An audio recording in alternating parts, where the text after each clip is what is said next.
Masalah kualitas pelayanan kepada konsumen Grab. Grab merupakan salah satu perusahaan penyedia layanan transportasi online terbesar di Asia Tenggara yang menawarkan berbagai jasa seperti Grab Bike, Grab Car, Grab Food, dan Grab Express.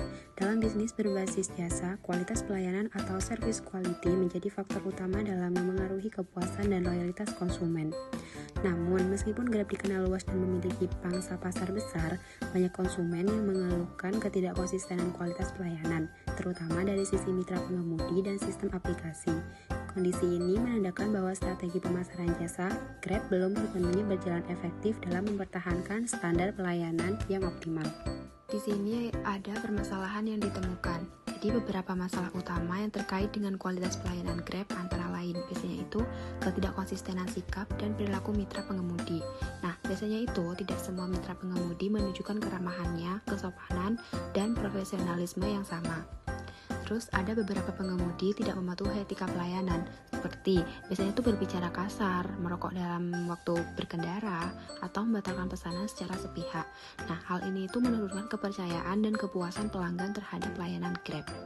Selanjutnya yaitu ada ketepatan waktu layanan yang kurang terjamin. Konsumen itu biasanya sering mengeluh keterlambatan pengemudi, terutama itu pada jam sibuk atau saat hujan.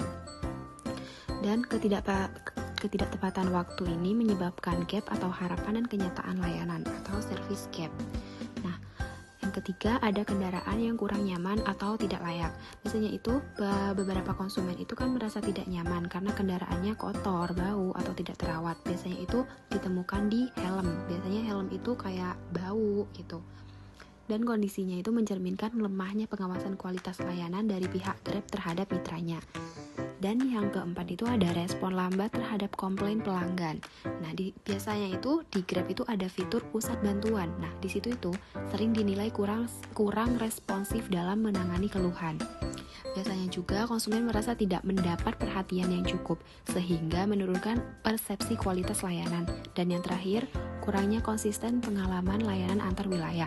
Nah, biasanya di wilayah-wilayah tertentu nih, pelayanan Grab itu dinilai lebih baik dibanding wilayah lainnya.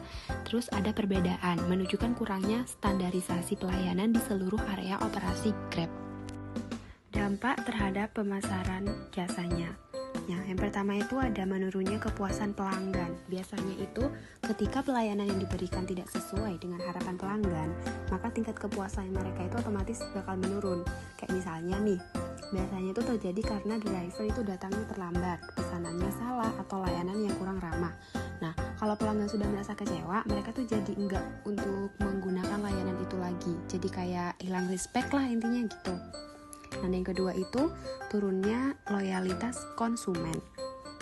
Kepuasan pelanggan itu ya menurun, biasanya itu berdampak pada menurunnya loyalitas konsumen. Pelanggan yang sebelumnya sering menggunakan layanan Grab itu bisa aja beralih ke platform lain seperti Gojek atau bahkan Maxim. Nah, yang berarti perusahaan kehilangan pelanggan setia yang biasanya memberikan keuntungan jangka panjang. Yang ketiga, menurunnya citra dan kepercayaan terhadap merek. Nah, kalau pengalaman yang ini, biasanya itu pelanggan kalau pengalaman pelanggan buruk tuh terjadi secara terus-menerus, maka citra dan kepercayaan terhadap merek juga ikut turun. Contohnya, jika banyak pengguna membagikan pengalaman negatif di media sosial, kayak diviralin gitu, maka orang lain akan menilai bahwa layanan Grab kurang bisa dipercaya. Ini jelas bisa menurunkan reputasi perusahaan di mata publik. Yang keempat yaitu penurunan word of mouth positif. Nah, biasanya pelanggan yang puas biasanya akan merekomendasikan layanan kepada orang lain, kayak di Grab tuh pelayanannya enak loh, gini gitu. Nanti kayak ya pelayanannya enak, intinya bintang 5 lah. Namun biasanya kalau mereka kecewa, mereka malah berhenti merekomendasikannya, bahkan bisa menyebabkan cerita negatif. Penurunan word of mouth positif ini akan memengaruhi citra dan kepercayaan masyarakat terhadap merek. Dan yang terakhir, kesulitan dalam diferensiasi layanan atau service differentiation. Kalau citra dan kepuasan pelanggan sudah menurun, perusahaan jadi sulit menonjolkan keunggulan layanan dibanding kompetitor. Akibatnya itu bisa pelanggan menganggap layanan Grab sama aja dengan layanan lain. Nah, hal itu tuh membuat perusahaan kehilangan daya saing di pasar. Yang selanjutnya itu ada solusi. Nah, solusi untuk yang pertama itu pelatihan etika dan layanan prima atau Service Excellence Training. Biasanya, Grab itu perlu mengadakan pelatihan wajib bagi semua mitra pengemudi yang mencangkup.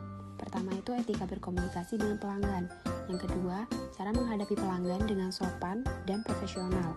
Dan yang terakhir, pentingnya menjaga kebersihan dan kenyamanan selama perjalanan. Yang kedua yaitu ketepatan waktu yang kurang terjamin. Solusinya itu, Grab perlu memperbarui dan meningkatkan akurasi peta serta sistem GPS dalam aplikasi agar pengemudi bisa menemukan titik jemput lebih cepat dan tepat. Biasanya itu kan kadang titik penjemputannya itu kayak nggak sesuai sama di G-Maps gitu kan. Nah itu perlu ditingkatkan lagi. Terus ada integrasi dengan data lalu lintas real time, membantu pengemudi memilih rute tercepat, menambahkan fitur Smart Route Suggestion yang otomatis memberikan alternatif jalan saat terjadi kemacetan. Yang ketiga, program pemeriksaan dan sertifikasi kelayakan kendaraan.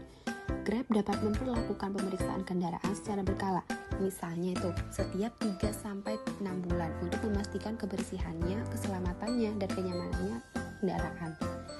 Pemeriksaan bisa dilakukan di pusat layanan resmi Grab atau bengkel kanan yang telah ditunjuk.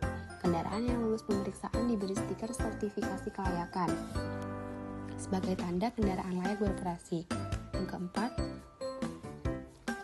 Yang ketiga, penguatan sistem customer service 24 jam. Grab perlu memastikan layanan pelanggan atau customer service aktif selama 24 jam dengan tenaga manusia dan sistem otomatis atau chatbot. Menambah jumlah staf atau agen layanan pelanggan agar respon bisa diberikan dalam waktu maksimal 5-10 menit setelah laporan masuk. Menerapkan sistem antrian prioritas berdasarkan tingkat urgensi komplain atau misalnya kehilangan barang-barang. Nah, itu jadi prioritas tinggi. Dan yang terakhir, kurangnya konsistensi pengalaman layanan. Grab perlu menetapkan standar operasional prosedur atau SOP pelayanan yang seragam di seluruh wilayah. Biasanya itu mencangkup yang pertama, sistem perilaku mitra pengemudi, kebersihan dan kelayakan, ketepatan waktu dan keamanan perjalanan, melakukan audit layanan rutin untuk memastikan seluruh wilayah mematuhi standar tersebut.